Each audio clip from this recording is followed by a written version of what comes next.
So, welcome to putting your print foot in the podcast world.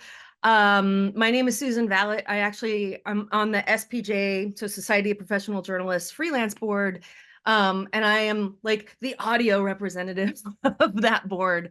I started in audio and have been in audio and public radio and podcasting my entire career. So I never had to make the pivot from print to podcasting or print to audio, other than in college. I was on my college newspaper, so it was like the last like true print that I did.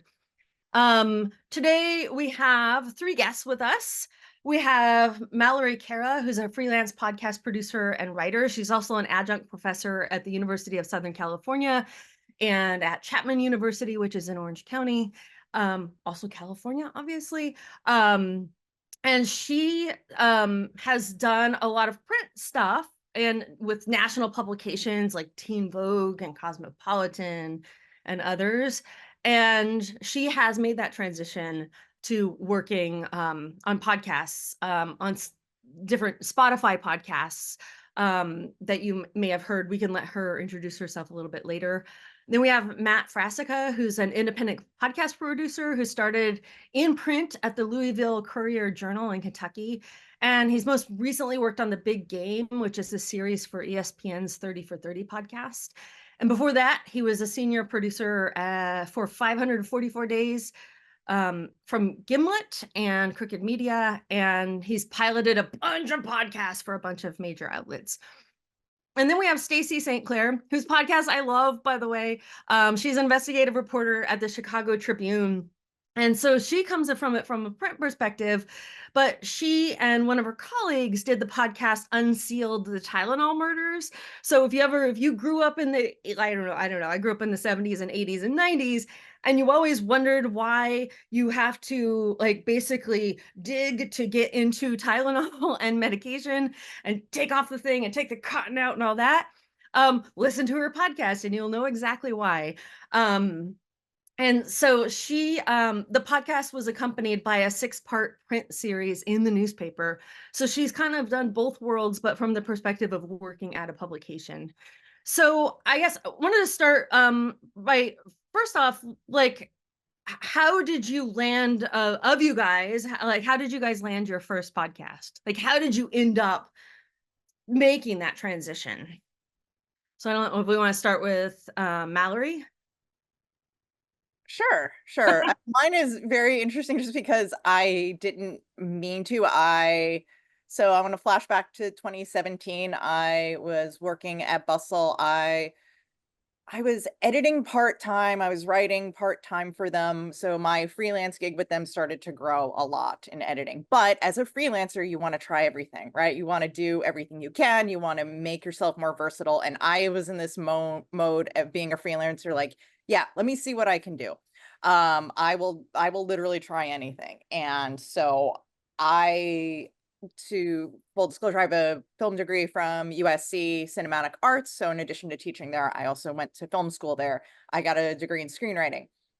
And somebody from that same program who went there for undergrad, I don't think we overlapped, but she had put in the Facebook group that she was basically employee number 2 at this very small, very new podcasting studio called Parcast. And she said, hey, we're looking for freelance writers. You don't have to have written for podcasts before. Again, podcasts, very young medium.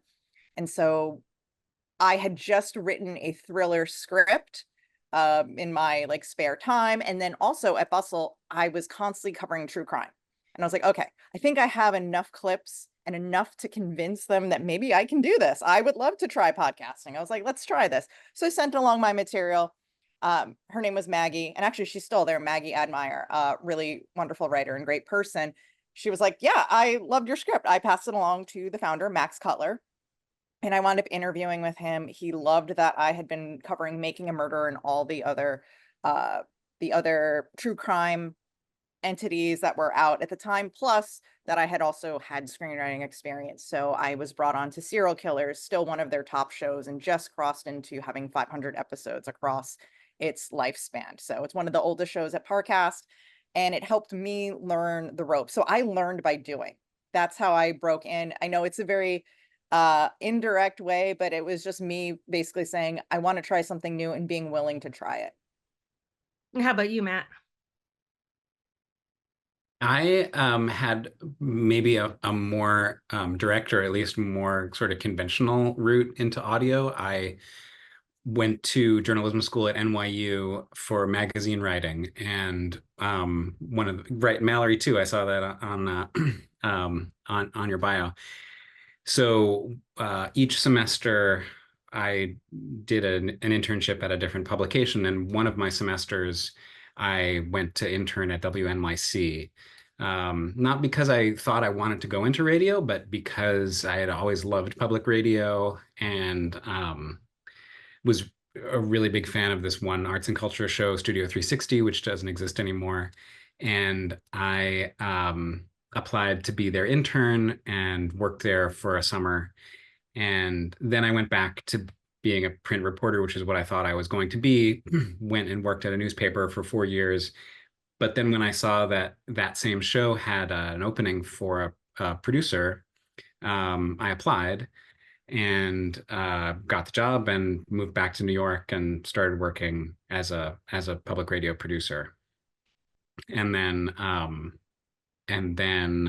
a few years after that, I went freelance and have since done a bunch of podcast projects. But so I started in public radio and have had sort of a niche as a freelancer, working to help, largely helping print reporter hosts do their first podcast. So many of my narrative-based podcasts have been paired with a host who comes from print, who has never done audio before, and sort of teaching them the ropes, because I know a little bit about where they're coming from and some of the things that are a little bit different about working in audio. And Stacey, you have a different version of this, right? I do. So I was part of a reporting team that covered the murder of Laquan McDonald, who was a 15-year-old in Chicago, a 17-year-old in Chicago, shot by a Chicago police officer. And our reporting team sort of owned the story in the city. And WBEZ, our local public radio, came to us and asked us if we wanted to work on a podcast with them. And I said, that would be really fun, but I know nothing about audio. I don't know how to use audio. And they said, well, you know how to report and you know how to get people to tell you stories. So if you do that, we can help you with the rest. And they did. And they, working with somebody who actually knew what they were doing, like Matt was just describing his niche, has made all the difference. Even when we did our second, Christy and I did our second podcast on the Tylenol murders, we had somebody helping us who knew, who was very patient and who knew kind of how to walk us through it. Did you have a producer who would go out with you during your interviews, or were you recording your own audio at that point? So when we were working on WBZ, we had a producer come with us, right? Because there was somebody just right there in the city. We started working on Tylenol and they said, go out and do it on your own. And then we uploaded the audio, and I think it was so terrible that all of a sudden we had somebody working with us. They're like, could you ask them to turn off the cuckoo clock? Could you turn off the air conditioner? Things we didn't know about. So, but you could hear the difference immediately between somebody who knew what sound is supposed to sound like and, what my tape recorder sounds like, basically. So that was very helpful. And did they eventually teach you, or is it? Yeah, no, they taught us. And we would kind of go over, because our producer was in New York. So we would, upload our audio. She would help us through it. We would, interview each other at my house. Christy and I would interview each other at my house, send the audio, stuff like that. And what of all of you guys, before you went into audio and coming from the print side, what did you wish that you had known before you made that transition? I don't know. I'll go with Carra because I'm working around my screen. Or Mallory, sorry. Oh my God. Oh, I no did it worries. again. Believe me, it happens all the time. My university emails for both schools are Carra, so Oh. the schools are doing the same thing. I think it's that sometimes when you come from a print background and you've been doing print for a long time, and this does not apply to everyone, but I came in, and again, I was an editor at a major publication. I came in being like, all right, yeah, I got this. I know how to report. I know how to do all this, and not realizing the learning curve that comes with the nuances of audio. And I really wish I had taken that more into account, that the writing style would be different. So it's not just the nuances of learning the tech and learning the having an audio engineer or a producer or any of that, but the nuances of just the writing. And I got very lucky that when I was hired the context here is I had joined Parcast as a freelancer. We had talked about me coming on full time, but I had just joined Bustle full time. And then eventually within a year, Parcast was bought by Spotify. And then after I had left Bustle and gotten laid off, Parcast at Spotify had hired me. And once I was there full time, I really started to understand. They would say, Mallory, you got to stop writing an article. Got to stop writing an article. You are writing a podcast. And I started to really understand the nuances. I always say I got a boot camp at Parcast because it was very writing intensive. That there are certain words that your host can say better than others. There's some sentences that will trip you up. M dashes. I always tell my students, I will give you one, but you cannot give you the M dash sandwich you want so badly that you do in articles, because it just does not translate. There are so many different little quirks that I really wish I came in not with the ego of like, oh, I got this. This is going to be fine. I know how to write, but more like, okay, there's a learning curve. You just have to kind of go with it and really absorb it and understand it. And I will say within 6 months, I got it, working it full time and being really into it, and also accepting that this was different. So that's another thing. I think earlier I would have said, this is different. And I should really just open my head to like, okay, this is going to be a different way. But I will say once you learn it, you can switch back and forth. It is amazing how you can do it. And suddenly you have a new tool in your toolbox. Did having a screenwriting background make a difference? Because screenwriting is very conversational, obviously, and podcasting is very conversational. Did that make a difference to have that background? It did. And I will say a lot of narrative podcasts, which is kind of like my niche, as well as some journalistic podcasts. Whenever you do long form, you need to have that sense of a 3-act structure, which is something that is very intensely taught at screenwriting and film schools. Narrative arcs, cliffhangers. So that's a lot of what you kind of take from screenwriting and a lot of those types of structures that podcasting has definitely adopted. And so that's something, yes, I often tell my students too, because they're getting at the journalism schools, they're getting the journalism, the reporting, they're excellent reporters. But I also have to say to them, if they're looking at some of these narrative podcasts to freelance for, look up 3-act structure, look up 5-act structure, look at some of the structures where you have ads, because a lot of podcasts you'll be writing around ads, and look up narrative arcs.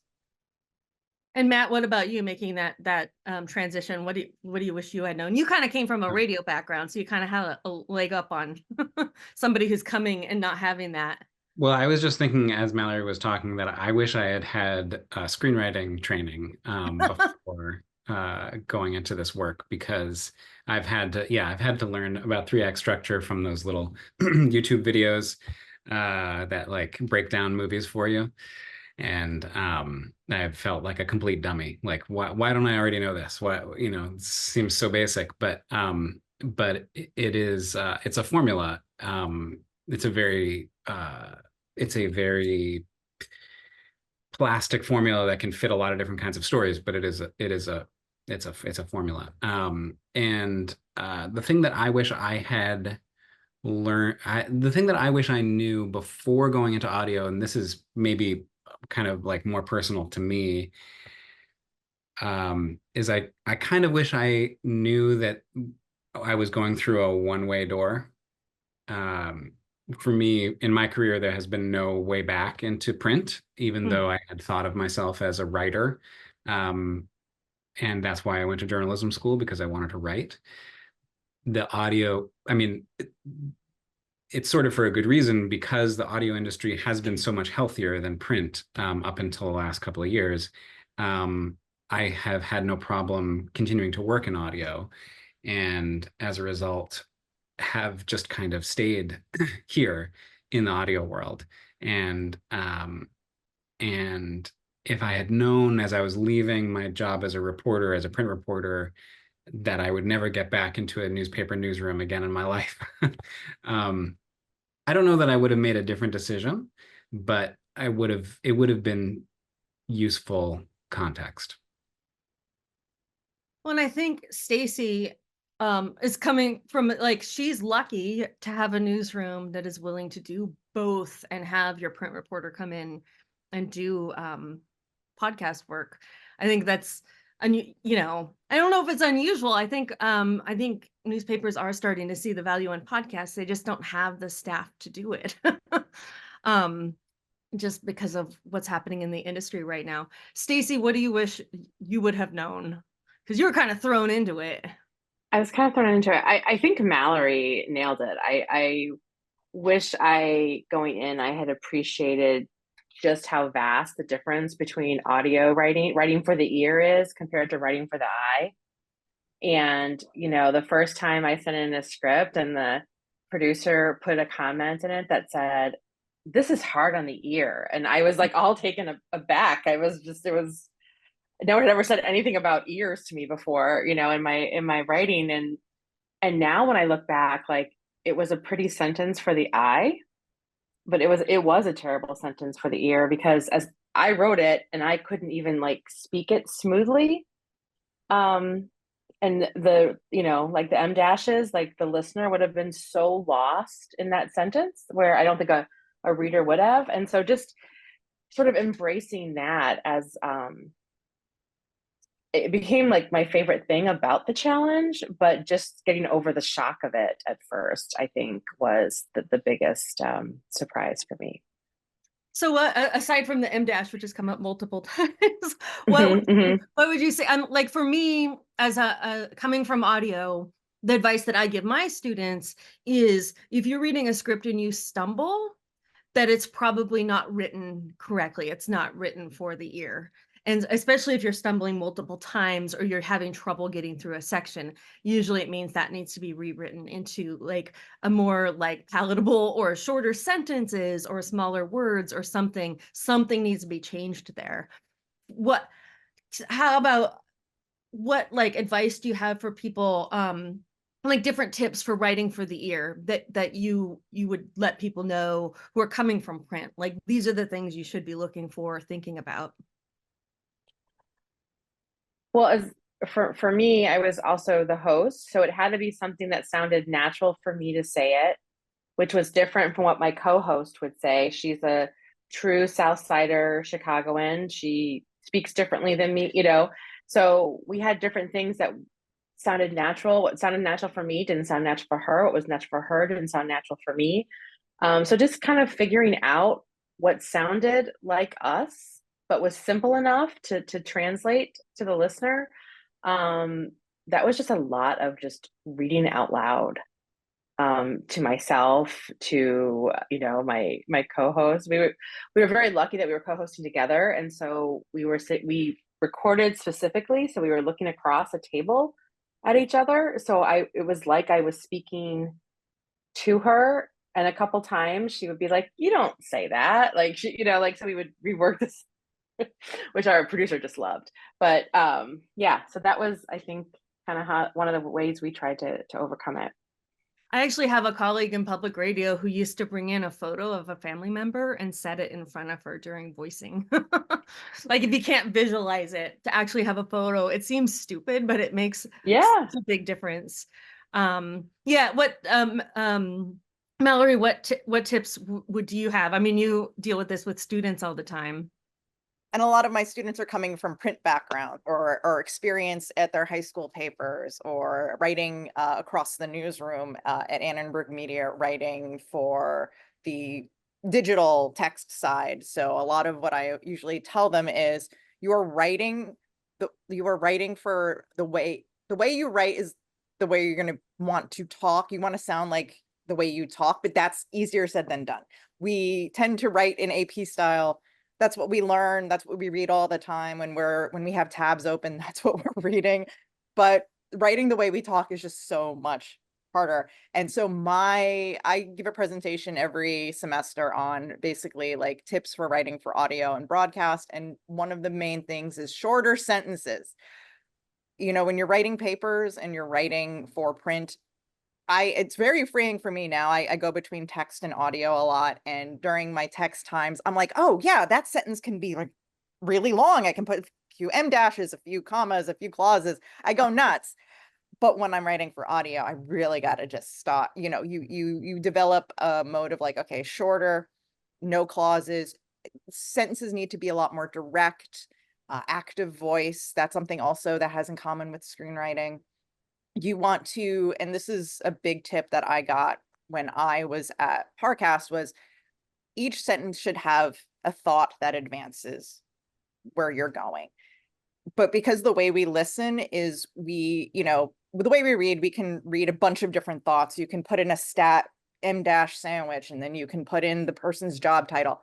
But in audio, we got to go slower. We have to say Mallory Carra is a freelance podcast producer. She's talking at this webinar with SPJ. She is currently talking about audio writing. You want to have the story unfold a little bit better. And the advice we give our students, and I give my students all the time, is think about if you're, again, talking to a family member, talking to a friend, how would you describe this story?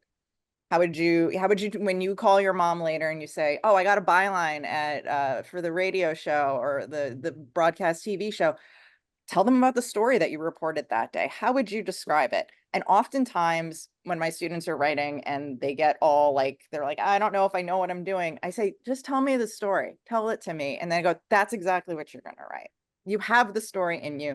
You just have to understand. And it can be hard. I just want to say, like, it can also barely be hard. Writing the way you talk it's a skill that you learn over time.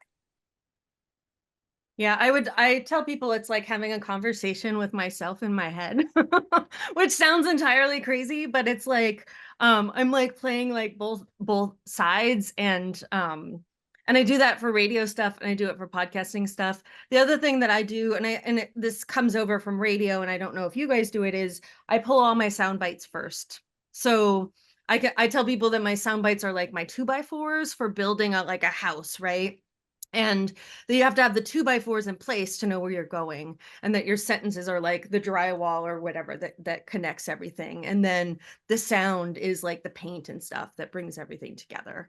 Yeah, Matt, so you deal with this on a different capacity. So you're dealing with like coaching people who are coming from writing. What sorts of things are you telling them? Yeah, well, actually, I mean, our workflow usually for a narrative podcast is for me, the producer, to write the first draft, and then we try to get it closer to the host's sort of natural speech in an edit. So, and sometimes that doesn't, we're not really there until we're in the actual the recording of the narration. Sometimes we'll be tweaking things and making things more natural for the host. But yeah, the writing a script from scratch, I also start with the sound bites, the selects of the tape that I want to use. And the shortness of the sentences is always a shock to people, that like the simple, direct, single clause sentences look so simplistic on the page, but really it's all we can keep track of as listeners. Like especially when you consider that most people listening to a podcast are also doing something else. You need to have very simple language, and in practice, while you're listening, it doesn't sound simplistic to you. Like it sounds like information that you can actually take and digest. Whereas to the writer looking at the script on the page, it looks like these are very boring, simple sentences that are all kind of the same form. But then also, Mallory was saying that each sentence needs to sort of be a delivery system for a single piece of information. and you need to hold the listener's hand. Also, at kind of at a macro level, one thing that's different about writing for audio is the idea of signposting, which is a term that I never heard in print. I don't know if it's something that people in print use, but the idea that at each new step in the story, you need to tell the listener where you are in the story. You need to orient the listener. This is what we've heard, and now something else is going to happen. And so the writing involves a lot more kind of, I don't want to say telling rather than showing, but being much more clear and direct about where we are in the story and what's going to happen next. Whereas in print, you might allow it to unfold a little bit more and expect that the reader will kind of follow you. In audio, you really do need to handhold a little bit more. And again, it looks very obvious on the page, but when you're hearing it in real time, going by while you're driving in the car or whatever, you actually do need those signposts to be able to figure out what's going on, because you can't, as a listener, just go back and reread like the last 3 paragraphs because you kind of zoned out a little bit. You need to, as the producer of narrative audio, you need to assume that people are not there 100% of the time with 100% of their attention. Another difference is in the way that you frame your quotes. I find the way that a print piece will set up a quote is very different from the way I'd write into tape as a producer. So like when you're writing into tape for audio, you really kind of you kind of tell the listener what they're about to hear. You set up the tape. And then they hear the clip from the guest, the interviewee, and then afterwards in the script, it's not so much that you reframe or you restate what the clip just said, but you have to write out of the clip too. So you're preparing the listener to hear what they're about to hear, then they hear it, and then you're sort of giving them sort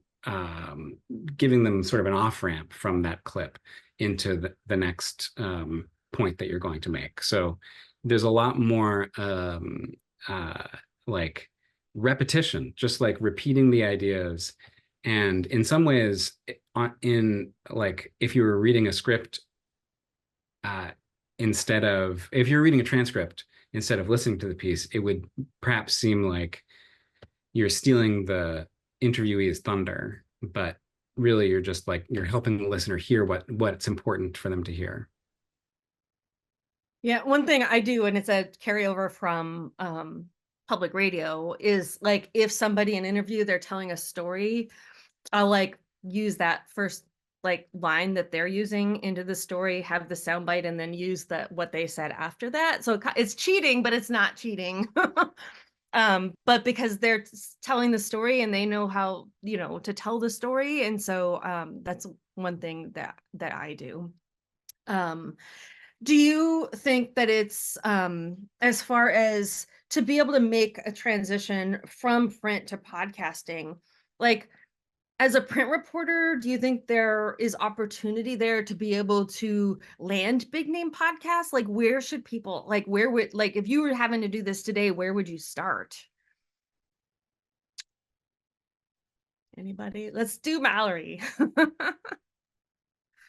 Good question. Well, I do work with a lot of students who get their starts as APs or associate producers. That's a lot of research. You're writing interview questions, you're doing background research on guests. If it's a talk podcast, or for narrative podcasts, you would be doing research on topics that would be that other writers would take on, and probably you would take on some scripts yourself.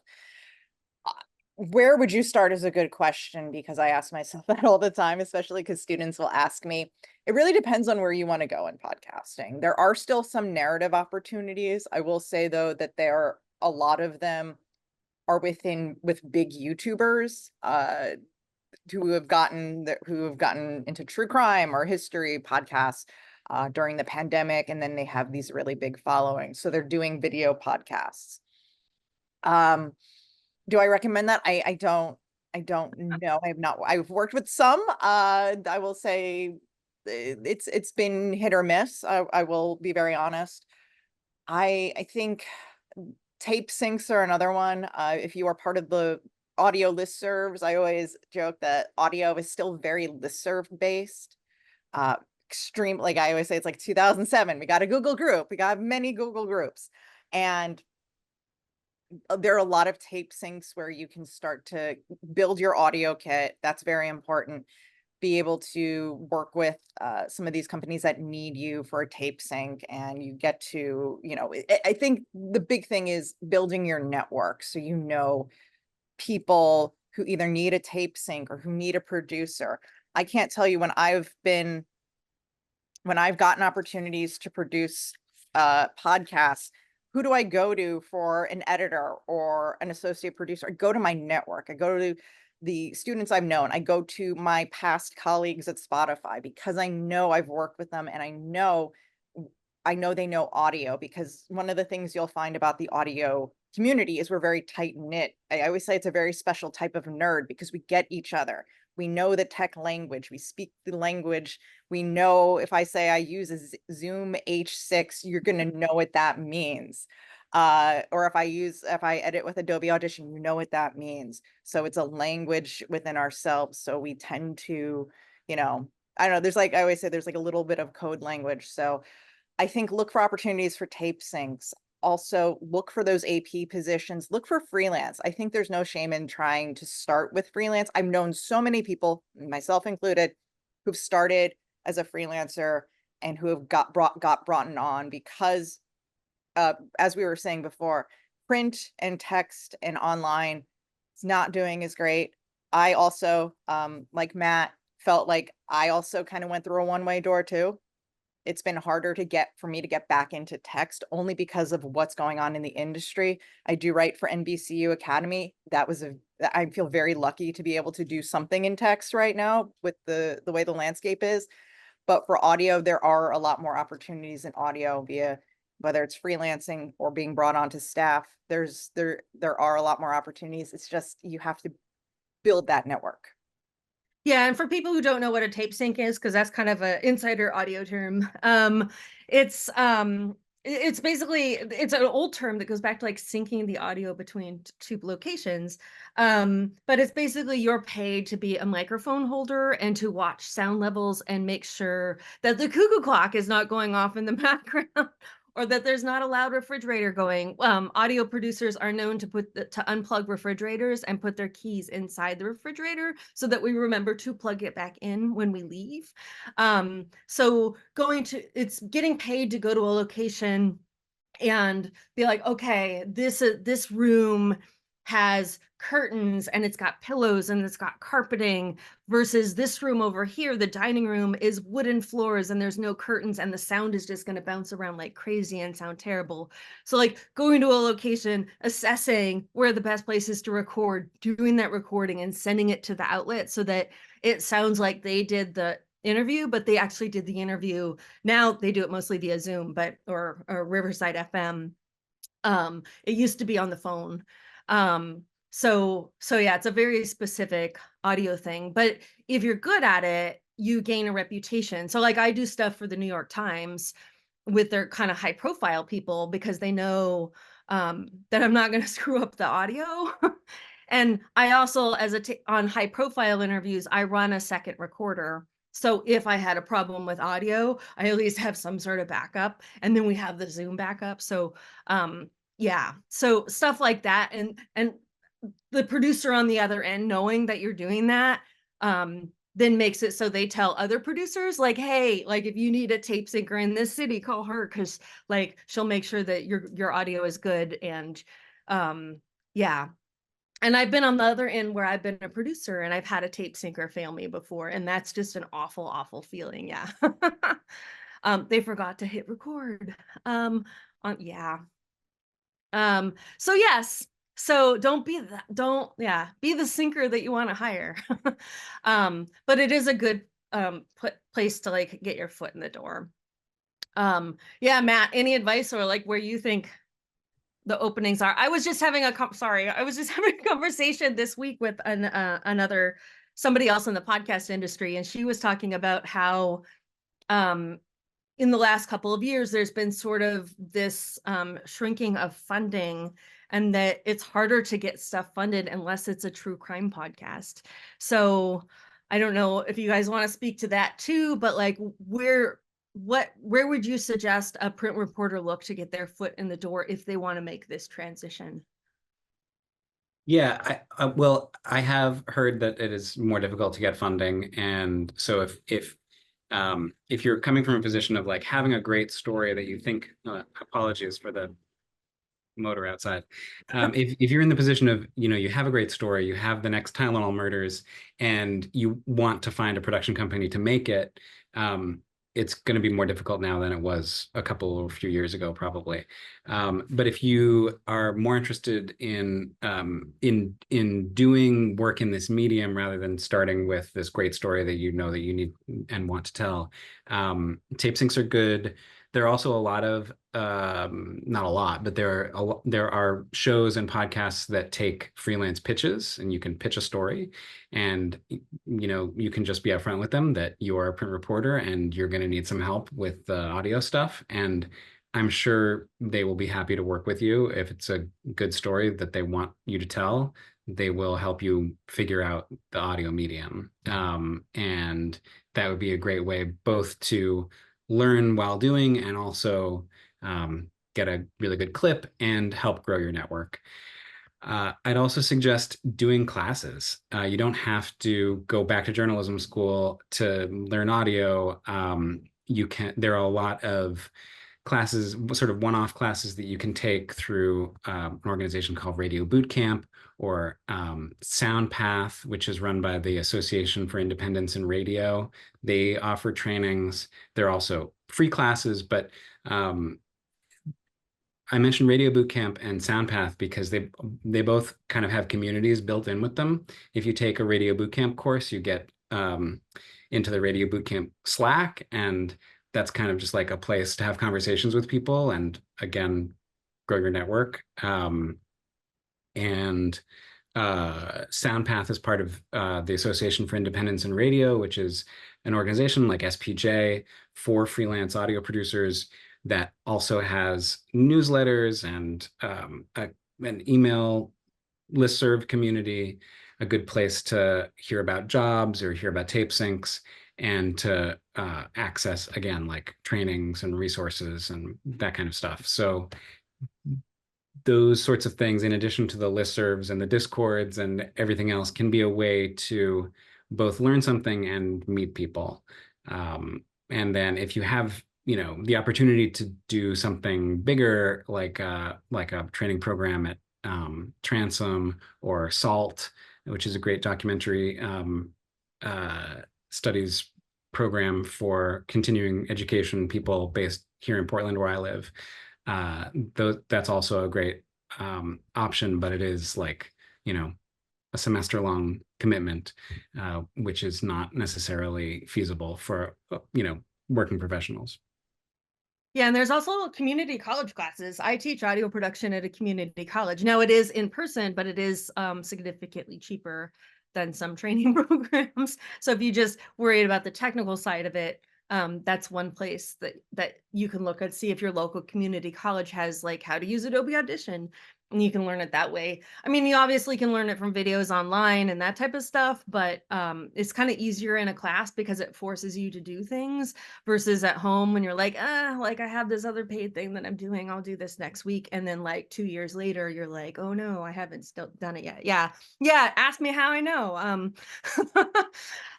Yeah. Stacey, I don't know if you have anything to weigh in on this. I don't know if like newspapers bring in like other print reporters to work on podcasts. I don't know how that works. Well, I guess what I can add to this is because, these are writers going into, at least I think, most people are writers going into podcasting, that the partnership between print and the podcast was super successful for us because our website can track where people are coming from. And we know that we got hundreds of subscriptions from people clicking on the show notes link. And our business model also knows how much each one of those subscriptions over its lifetime, on average ends up being. So if there is a way that you can partner with a print and audio project, if you're able to do both, we found it was very successful, and not just in terms of getting eyeballs to the site, but to bringing subscriptions, more importantly, in my world, more so than clicks is subscriptions, and to get subscriptions to the Tribune, that was very successful. And also we have found that the series, because of the podcast, has had a much what we call longer tail, in that in terms of like readership for the story, it's always still up there and they can see the traffic where it's coming from. So we know that the podcast is still bringing traffic and subscriptions to our website because it was behind a paywall. I know everybody hates paywalls, but it pays my salary. So we can see when people are subscribing. It's when they hit the second part of the series. So there is a benefit to be able to doing both, if that's a possibility for anyone. Yeah, it's I know grants can be a real pain in the butt to there's a lot involved with grants, but if you can team with your local newspaper and they're like, yes, if you apply for this grant, we will be your sponsor for this grant, and we'll air, we're willing to put it through on our site. That can be one way that you can apply for grants, by teaming up with established news outlets like Cal Humanities here in California. You can get like a $20,000 to $25,000 grant to work on like a podcast project related to something in the state, obviously. But if you're teamed up with like a well-known news outlet, it's going to get you that much farther in like the grant approval process, I guess. But yeah, then you have to look at matching grants and things like that, and that is a whole other webinar. Yeah.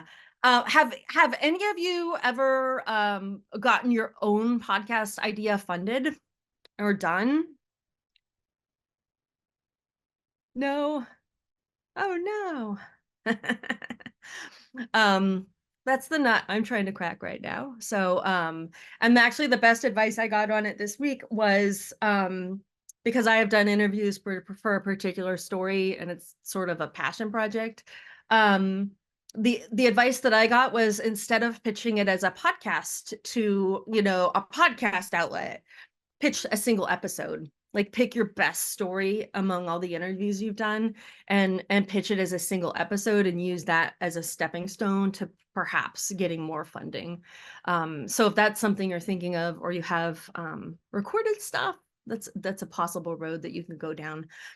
Just a reminder, if you have any questions, our Q&A, we believe it's working this time. Last time we had some issues, but we think we fixed it. So we're open to any questions that you have. I also have the webinar chat open, so I'm willing to look at that too. I actually, because just in case people ask, so I use a Mix Pre 3, which is a very expensive recorder because I'm an audio person and that's what we do. But when I travel, I use a Zoom H5, and these are like what, $300, something like that. You can get cheaper ones, and I don't use this mic. I use this as like a backup. These top mics, I actually have a mic that hooks into it. But they're pretty intuitive and pretty easy. Like, Zooms are pretty intuitive. The downside is they are plastic, so you get what you pay for. So if you're buying a more expensive recorder, you're likely going to have more metal components and things like that. But the Zoom H5 is a good like starting one. The Zoom H4n is also the next model, I think, down. I think they still make it. Some people like Tascam recorders. I'm not a big fan of Tascams. And if you have no budget, phones work too. You just have to remember, don't mic here where the air hits you don't want to have the air hitting directly on a microphone. You want it slightly to the side, but you don't want it also sitting across the room. You want it sitting as close to the person as possible. Sometimes you could set it up on a little stand and get it a little closer. I use the Shure, Shure. It's a microphone brand, Motiv, Motiv app for recording. It allows me to record in WAVE, which is a higher quality than MP3. And so the higher quality you have, the better chance you have of fixing audio if you need to.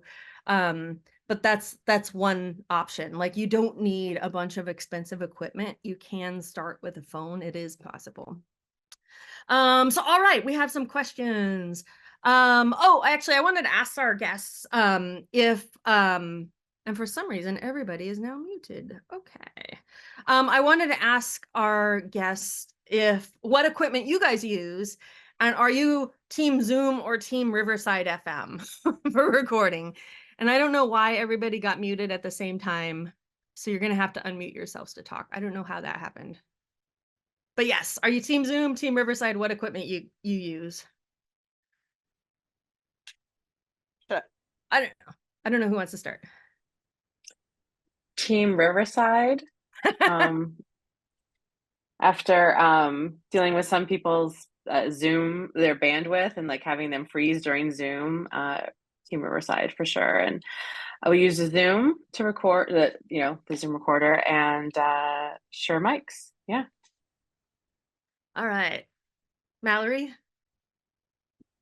So my equipment, so my personal, I'm still working on. I have a Zoom H1N, which is really, really, really basic. I do not. It was mostly, I got it for one of the classes I took. It was actually at the Berkeley Advanced Media Institute, which unfortunately they do no longer offer that class, but it was really great. I actually took it with a bunch of my colleagues just because we wanted to understand how we could, as Parcast was closing, we wanted to understand how we could like embark on our own projects. We had been making podcasts for so long for a very big corporate giant. We wanted to know how we could do that. And so it was a really great setup. But I also know that I think the University of Texas, Austin, their MOOC, they are offering a class in audio storytelling right now. So if you want to check that out.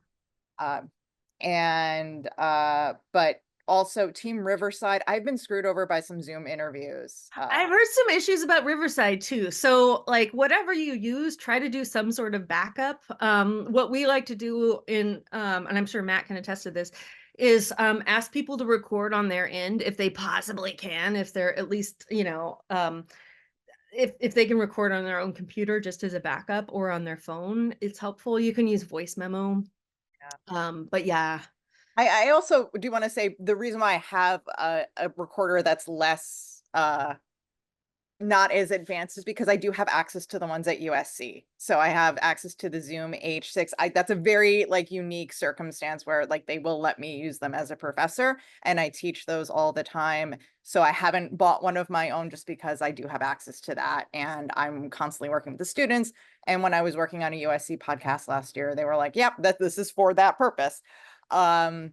But yeah, I will say the thing is too about whether you use Zoom or Riverside, and let's say you even set it up in studio, beware that even the mics sometimes can cause some static. They might be jumping here and there. There might be tech issues. That's the one thing about podcasting. You could have you got this great interview that you've been trying to get for ages, or you have all of these things that are working out, and sometimes the mics are just not working, or the tech is you just have to learn how to kind of go with it, set up, hey, can you record on your side? Or just and you can teach the person how to tape sync. I've walked associate producers through that all the time. They're like, wait, what? I was like, yes, you can ask them to do it. Yeah, there's actually a couple video. I want to say one of the Arizona stations during the pandemic made a video on like, if we ask you to self-sync, this is what. And so I usually send that. The biggest issue I run into is with, well, how do we record on an Android? And because I don't have an Android, that's when I have to go to Google and Reddit to kind of look up like, how do I do this? Yeah. Okay. So Matt, are you Team Zoom or Team Riverside? Well, Neither. I am Team Zoom, but with a caveat, which is that if I'm working with a production company that has any budget at all, I insist on having a tape syncer. So the tape syncer is there to record the audio. The Zoom is just Backup. the backup, and also so the host can talk to the guest. I prefer Zoom for that because people know Zoom already and it doesn't freak them out. And it's not like, oh, Riverside, what does that mean? Right. So I do use Zoom for that, except in the case where if the interviewee is an experienced podcaster themselves and they have a whole setup or whatever, and they're just going to record themselves on their own studio quality microphone in their own home studio, then Riverside is good. Yeah, I really do prefer having a tape syncer because I want someone with good ears in the room to hear the interview. Because over Zoom or Riverside, I don't care. I can't hear the refrigerator in the other room. Or the trash truck going by. Yeah, but it'll show up on the tape. So the syncer is there to really be your ears in the location. So I think it's $200 well spent if you have any kind of budget for the podcast you're using. I'd also like to add disambiguation. Zoom, the video chat platform, is different from Zoom, Yes. the audio recorder company, but we use both, and somehow we don't get it completely messed up. But for my gear, I have this little stereo Zoom. Is this the H1N that you have, Mallory? Yeah. So I got this because I was teaching an undergraduate class, and this was the only kind of recorder that they had at the university for the students to use. And I figured I better have one too to know how to use it. And it's great. It makes nice little stereo recordings, and it's very small, so I can just stick it in my bag and I carry it around. And then on the opposite end, I have this Zoom F6, which has 6 XLR inputs. So if I'm doing a recording with lots of microphones, I can have them all going to this recorder, and I can carry it around. Like if I'm doing a field recording with a boom like 2 boom microphones and a backup recorder and a stereo thing, whatever, and I need to hook into like the AV gear at the place, I can bring that and it will take all that audio and put it together. And then in the middle, I just got this. This is my new fun piece of gear. It's a Zoom F3, and it's just like, it is really small, and it has 2 XLR inputs and no knobs, because it records in this newfangled audio format that makes it impossible to clip the audio. So normally you need knobs to adjust the volume of the recorded audio so that it doesn't get too loud and distort the sound. But if you get a newer recorder that can record in this format called 32-bit float, it actually can't distort. So you don't need to worry about, it's like one less thing to have to think about while you're doing your recordings, like watching your levels and fiddling with the knobs, and instead you can be listening, which is really what you should be doing while you're there anyway. But oh, sorry, one more thing. Gear is not very important. So if like you're thinking about getting into this medium, you don't need to have like hundreds and hundreds of dollars worth of gear. You can start small and work from there. Like it can be very easy to fall down an internet rabbit hole and decide, I can't do this because I don't have like $3,000 to spend on microphones, but you don't need to. One good site, I'm looking to see if it's org or com, Transom, transom.org. It's a really good site for like, they'll have like gear reviews, but they'll have lists on there that are like good, better, best. So like if I have very low budget, like good, and they'll give you examples of like the audio of like, this is what it sounds like when you record with this particular microphone or with this particular machine, so that you can hear the difference if you're interested in the tech side of stuff. So we do have some questions. One is there a good website or resource that lists podcasts or audio grants? I want to say that AIR has that, the Association of Independents in Radio.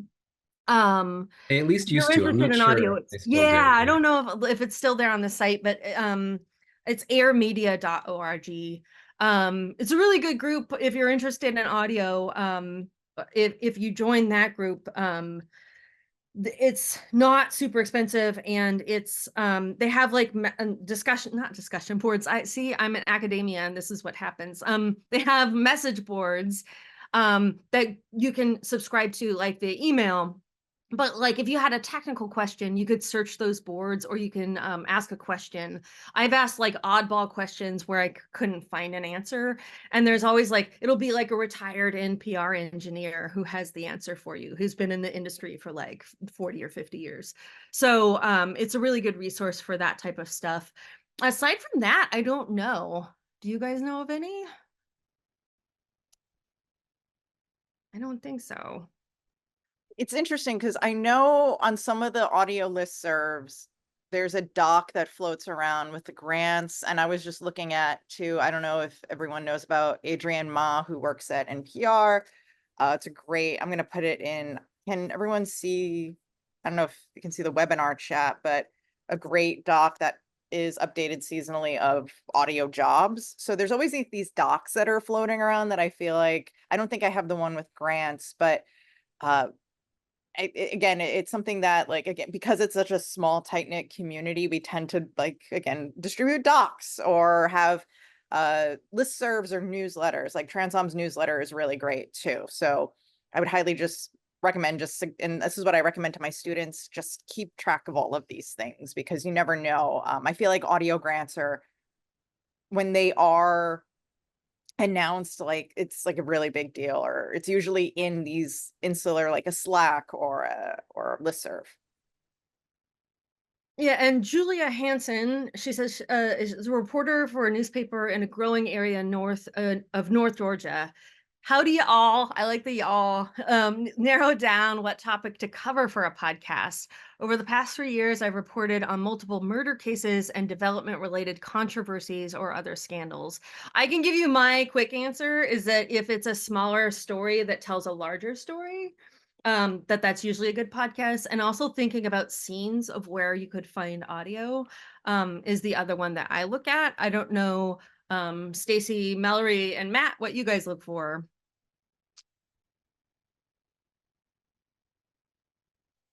I don't know, Stacy, you want to go? Sure. Since you work in a newspaper, so you know kind of the process of having to pitch it to your editors or having you. Yeah. So, well, we partnered with a podcast company, and what we had to do was sell them on what kind of audio we could get and who would be available to tell this story 40 years later. What kind of archival audio was available was very important, where we would get that. And then also when we were out sort of selling the podcast to a distributor, people really did not want cold cases that had no answer. Like they were like, you got to come up with something besides we don't know who did it, sort of thing. So I guess that would be my short answer.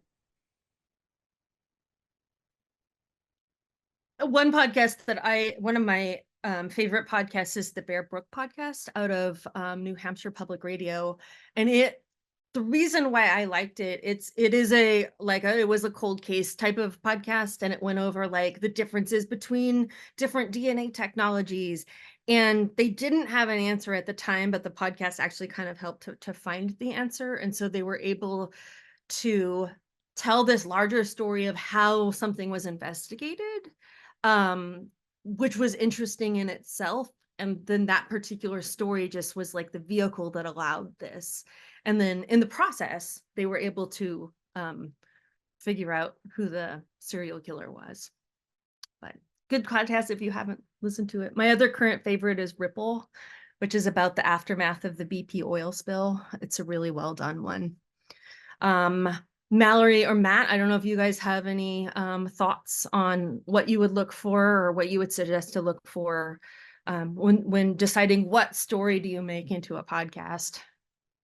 So I used to work with the research team at Spotify all the time about that. And it's a lot of taking a 30,000 foot view. I know that's like a very common term, but like you really do have to kind of look from above and go, okay, what are you also formatting it as too? Like you have to wonder, like, how many episodes are you going for? Is that something, especially I also, when I'm working with clients, I always ask, like, are we envisioning this every week, every month, or is this something that's self-contained series? Now, if it's self-contained series, we have to understand, like, is this subject matter going to be the entire, this one murder, is this going to be the entire series, or are we, again, you may be picking some cases that reveal a bigger, as Susan was saying, a bigger message or a bigger theme.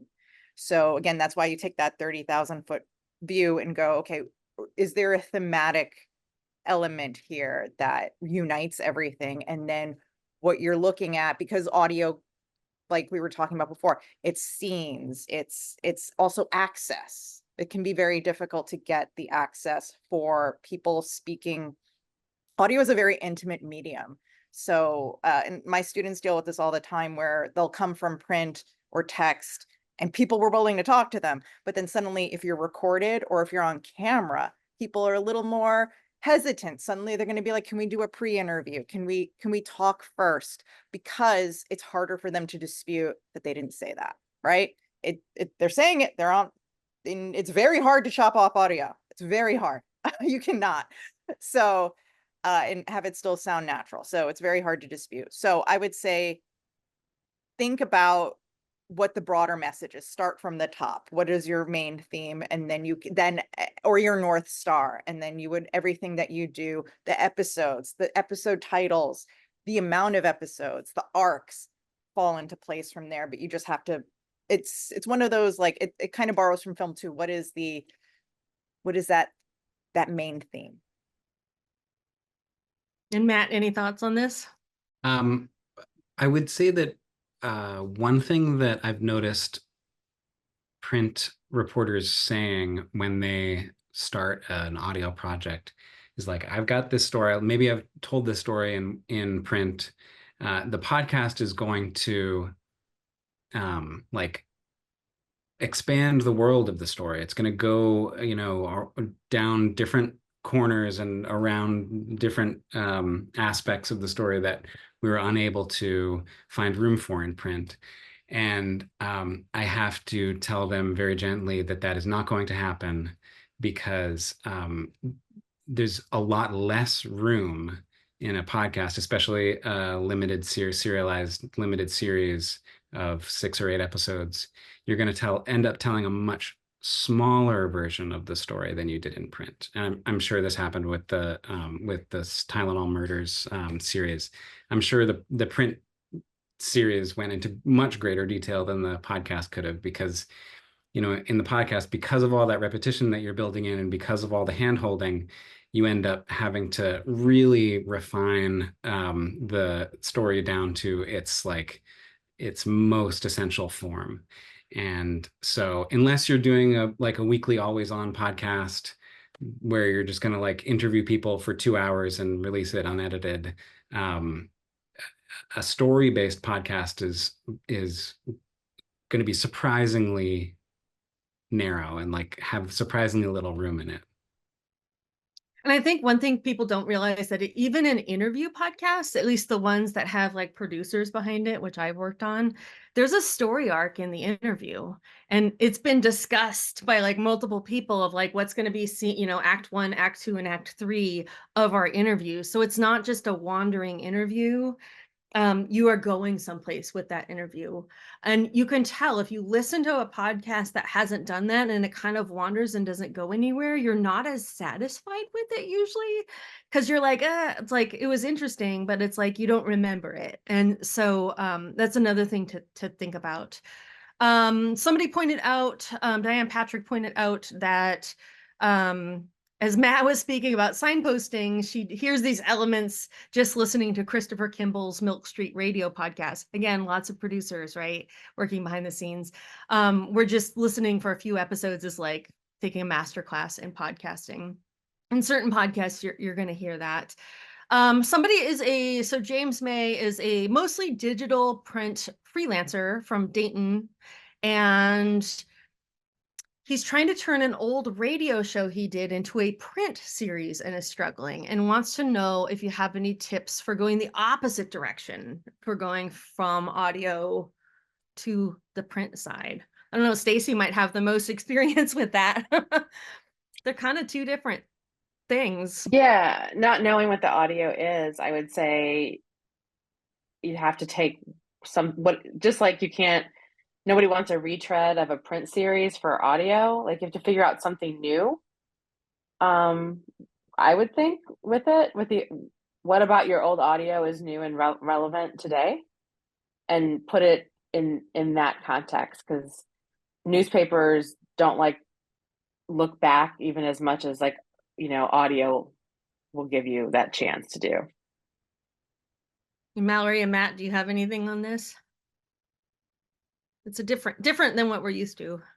It's going to be different. And I think I'm trying to think. I think you also have to remove a lot of the hand-holding. When I've converted stuff, because with print, you read between the lines, and I always say you can in print. Like that's something that we build in as journalists, that I feel like we always build safeguards in for things that we don't know. And like the reader, and also as as fellow journalists, we know, and we're like, oh yeah, they couldn't, that information is not known yet. But in podcasting, you literally have to say it. And the amount of times in true crime, I've had to say, we don't know where the brother was that night. You have to say it. You can't just be like, her brother was nowhere. No, you got to say it. So when I've converted things, or when I've had to remove a lot of the hand-holding, and you would be surprised, just like what Matt was saying, suddenly it's a very short script where you have to really build in. I would also say, depending on how large the sound bites are too, you really have to start like choosing what you're doing.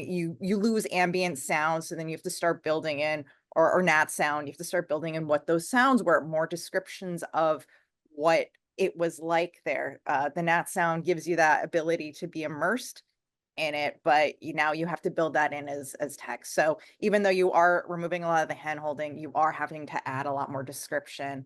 And I think also determining like what your nut graph is, if this is one off text story versus if this was multiple episodes. So you want to definitely, and then you also have the headline of it all. Headline and a podcast title, two very different things.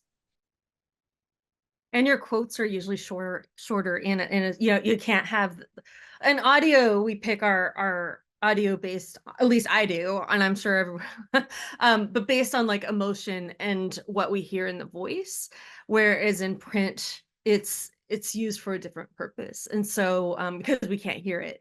And so also thinking about that.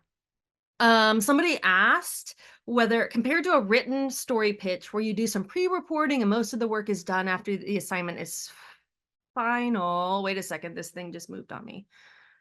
How should we think about pitching mini series to news organizations? Do we need a whole episode produced, the whole series, and then pitch it, just a sample? Like, what do you need when you go to try to pitch to, let's say, Spotify or whatever media outlet? I don't know. Matt, do you want to go with this one? The pitches that I've seen the successful pitches that I've seen have been a text document or a pitch deck, where you're describing in detail the story that you're going to tell, why you're the best person to tell it, the kinds of people that you will be hearing from in the series. Ideally, you have some access to these people already, and you can say reliably, yes, these main characters will talk to me. You don't need to do that for everyone. Like there can be subsidiary characters that you say, we're going to try to get this person. An outline of the overall series and a breakdown of each episode so that you see those arcs that Mallory was talking about. The podcast executives will want to know that you have an idea of the shape of the series, how the entire series has to have a shape and each episode has to have a shape, a budget.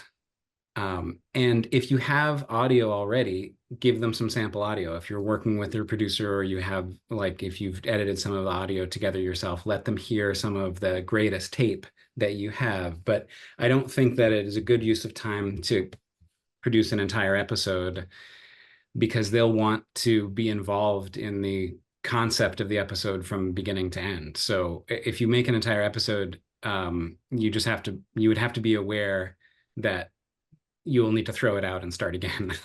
So maybe that's something, like they may ask for more audio work and you may end up doing it and then having to redo it. But unprovoked, I wouldn't produce an entire episode before the pitch.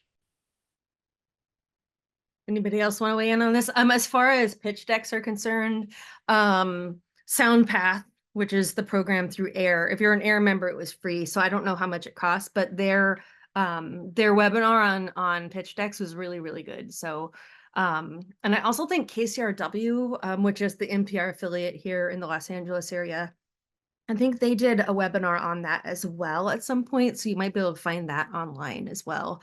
Because I mean, next comes like, well, how do I figure out a budget and all of this stuff? And that's like a whole other ball game, because budgets can run the gamut from, $20,000 or $2,000 to like $500,000, depending on what you're working on. So it really just depends. And then somebody asked a question of how similar are PowerPoint presentations and a podcast? If you have a story to tell, do you write your PowerPoint similar to how you would write a podcast to tell the story? So I guess if you're telling a story in a PowerPoint, would that be like a podcast? I don't know. I've never done that, so I don't have an answer. Anybody here have an answer? No. Yeah, I would say the PowerPoint, you have the advantage of having at least some sort of visual, whereas a podcast, you don't. Yeah, Mallory, were you going to say something? I was going to, just because and Susan, you're very familiar with this, the academic PowerPoints you do are very different than the corporate PowerPoints you do. When you're communicating with students, it's a very different kind of PowerPoint than when you were doing a presentation at work, which I found out the hard way when I joined academia, that you cannot talk to students. So I think there's probably a way you can do a PowerPoint, like if you want like practice in writing for podcasts. I think podcasting can sometimes be more like a campfire story. I think of that's what like people at Spotify always told me, like think of it more as like a campfire story. And if you have like sound bites, it's kind of coming in and you're setting a scene, you're setting a mood, you're thinking about tone. I can't tell you how many conversations we had about tone at Spotify constantly. What is the tone of this series? What is the tone of this episode? So and that's very similar to screenwriting too. What is this tone of this script? What is the tone of this story? And sometimes when you work with clients who are not familiar with podcasting, one of my clients, I was like, you got to help me out about tone. We have to have a discussion about tone. And they were like, we don't know what you're talking about. I was like, no, we got to have this discussion. So it's very important. So I think I don't know how, I think it depends on like what kind of PowerPoint's similar, but I would say, think of it like a campfire story and then think about like, again, the tone. Is it a campfire story? Or maybe it's more of a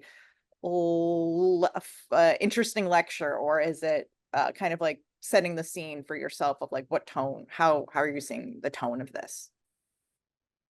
Yeah, the Karen Given, who worked on in NPR is Only a Game, and now she works on podcasts, and I learned a lot of like long form storytelling, audio storytelling stuff from her.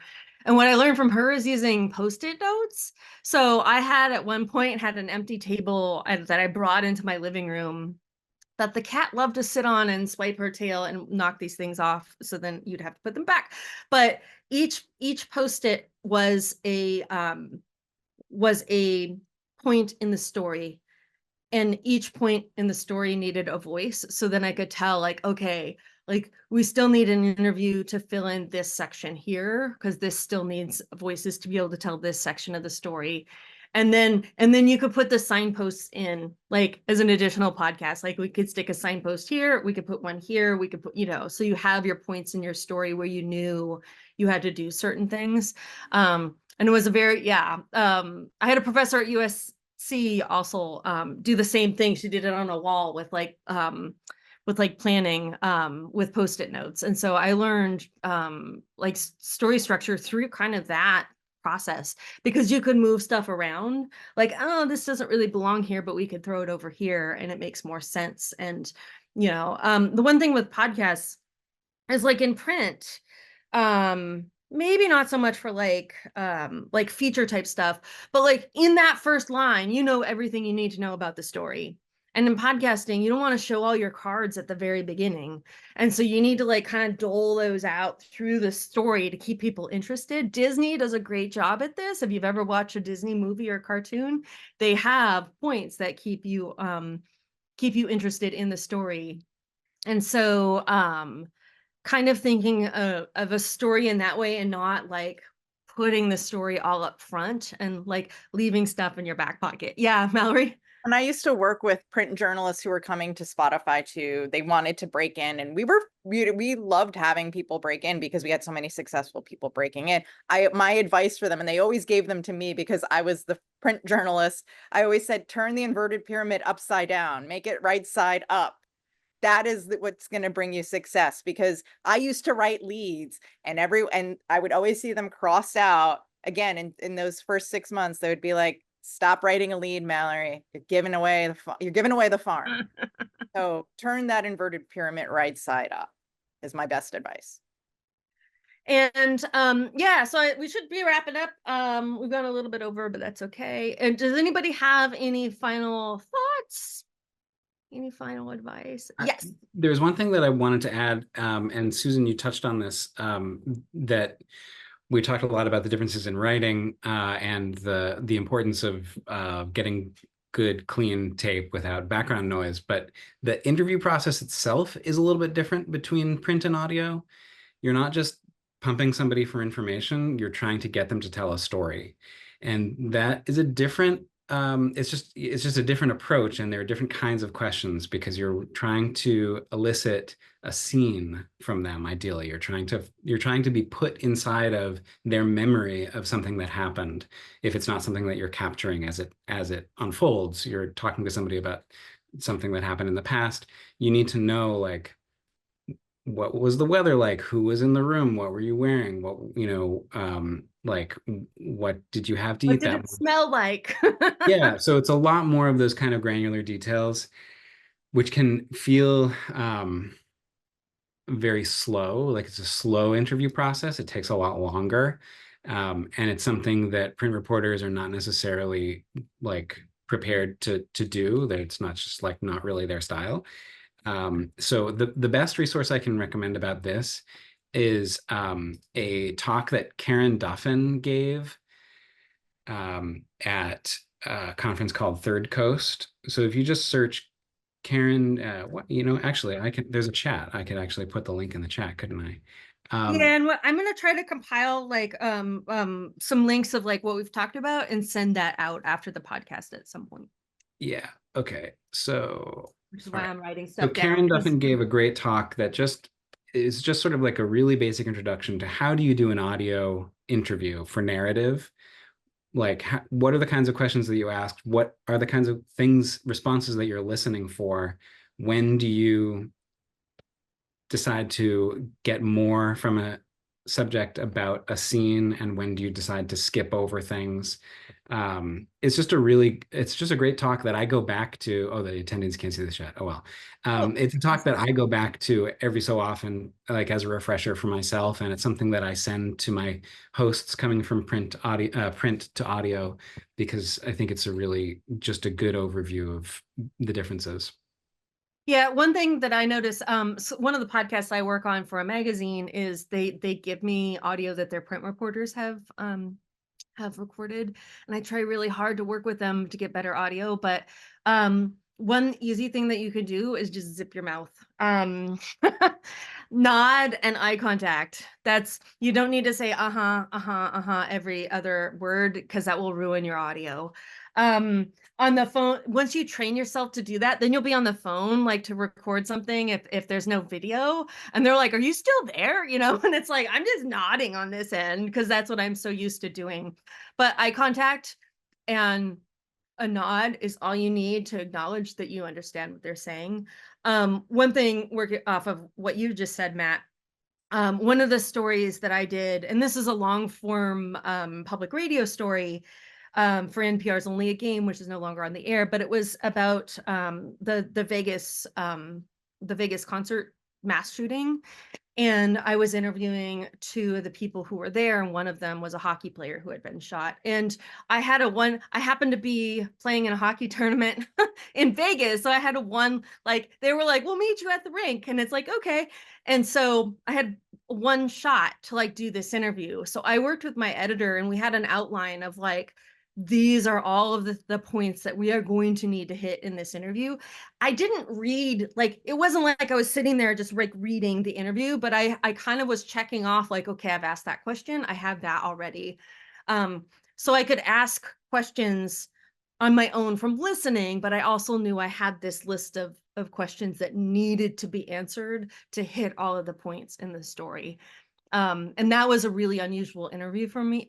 I usually don't interview like that, but if you have only one shot at a specific interview, whether it's a jailhouse interview or whatever you're doing, it's good to go in with a list of like, we need to hit questions on these points so that we have something in the form of audio for this podcast.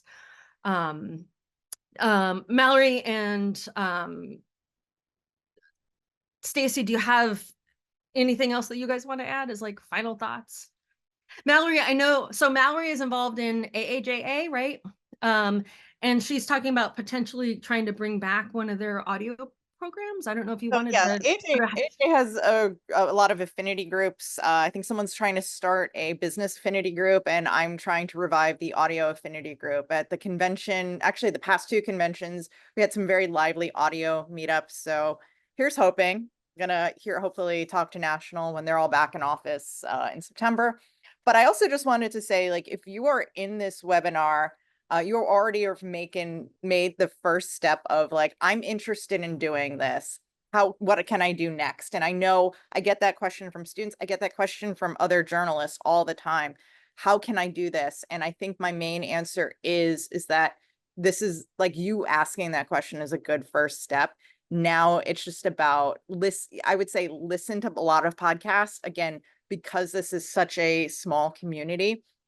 I can't tell you how many interviews I've had with podcasts with clients or even with like other podcasting companies who are skeptical that I have even listened to podcasts or their podcasts. It's very interesting how I'm like, well, because a lot of people say they want to do podcasts, but they don't listen. They don't know what they like about podcasts, right? They don't, I like immersive sound, and I like the kind of that campfire storytelling. I like even tone. I do not like, and I like good quality sound. I once listened to a podcast, it was a talk podcast, and the guests sounded like they were in the bathroom. That is the difference between good sound. Sometimes I couldn't stop thinking. I was like, is he recording in the bathroom? Couldn't he just go out to his car? Please just do something about this.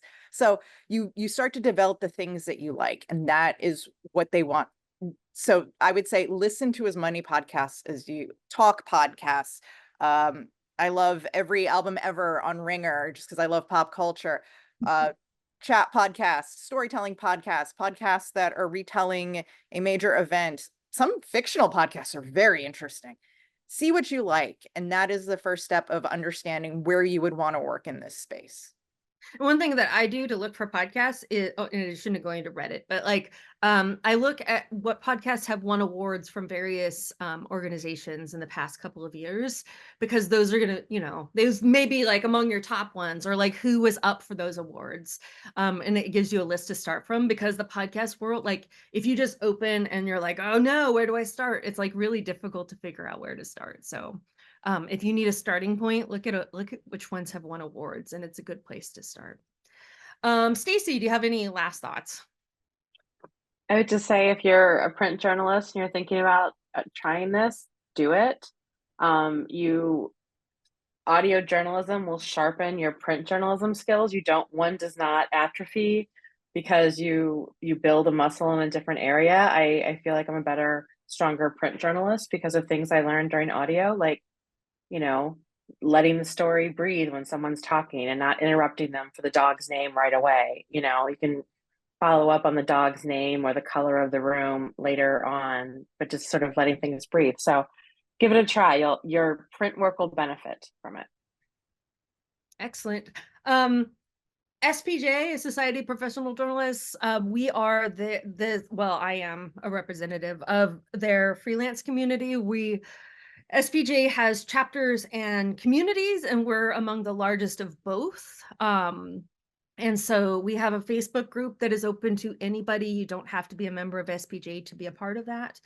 I run their Twitter/X feed, so I try to post stuff related to freelancing and journalism. And if you wanted to join SPJ, it's spj.org. And we have other stuff on that website as well. And we also have an SPJ freelance fund, which we're working on a couple of programs. We help people to go to our conference. We're trying to put together a program of mini grants coming up. And so if you wanted to donate to that fund, well, like this podcast was free, but if you're like, yeah, I got a lot out of it, consider donating to that fund to help other freelancers do things. That's also at the SPJ site, and I will send out a link for that. And I will also send out like the AIR link and all of that stuff. So Matt, I found through AIR. I'm also an AIR and an active AIR member, which sounds weird because it's such a weird acronym, but Association of Independents in Radio. It's a really good radio group. And there are a bunch of other journalism groups, which the ones that the people here are associated with, I can link to in the thing that I send out afterward. So I think that's it. Thank you for joining us. I really appreciate it. I'm glad that I wanted this to be more than just like, here's the equipment that you need for podcasting, because there's so much of that out there. And there's not as much out about like, well, how do you even make that leap from one to the other? And so we've got people here who've done it and showed up and let us know how they did it. So thank you for joining us. I'm going to stop recording, and it's probably going to cut off, but thank you, everybody. Thank you to our guests and everybody who showed up. Thanks, everyone. Thank you. Thank you, everyone. Bye. Thank you. Bye-bye.